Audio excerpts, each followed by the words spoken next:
Some cooler weather toward the end of the week as well, and the full forecast coming up. Thanks, Chris.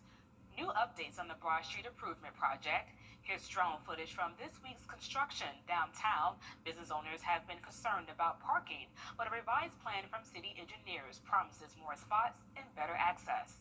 Our city government reporter, Sydney Hood, breaks down what it means for shoppers and businesses.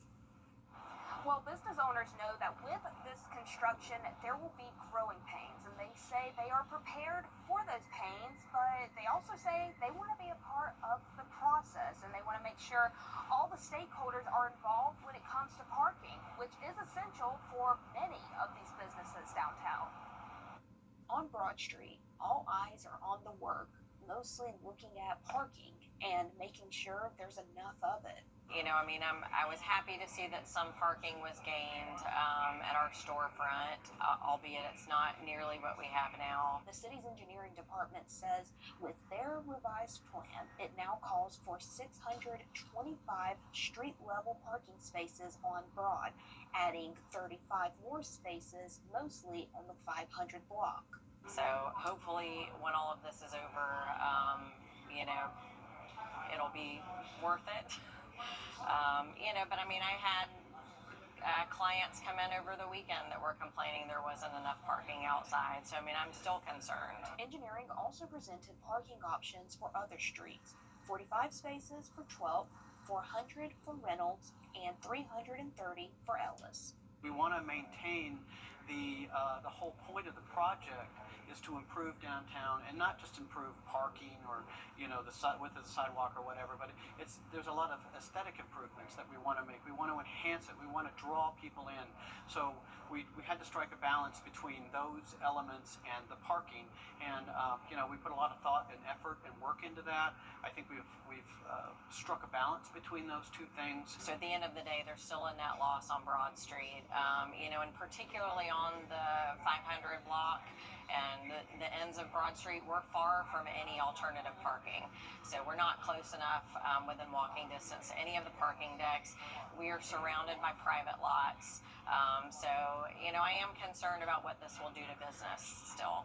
And communication is another thing the engineering department says that they have been working on. They say that they have hired a PR firm to help them with that. And city engineers say that they were planning to host a meeting on Friday, September 26th with all the stakeholders to just get an update on where this project stands. But some commissioners pointed out that that is a Friday night and that is peak business hour for a lot of these businesses in the downtown area. So we will keep tabs on that and let you know if anything changes with that. Augusta's Diamond Lakes Park is starting to take shape. Officials plan to add benches along the walking track in the next 2 weeks, then focus on sidewalks. Parks and Recreation is teaming up with Frank Howard, who started the petition to fix up the park. They also plan to recruit volunteers and provide monthly updates on the progress. An update on the new arena in downtown Augusta is expected to hold about 10,000 people, which is nearly 4 times the capacity of Bell Auditorium.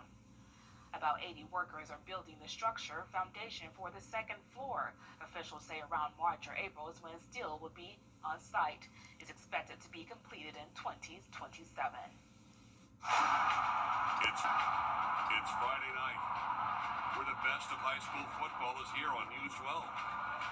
Under the Lights, sponsored by Chandler Law Firm.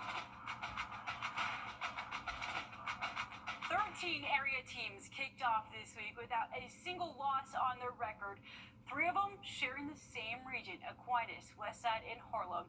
This isn't Hollywood, and you can't have 3 stars fighting for the same spotlight. One of those unbeatens had an exit stage left.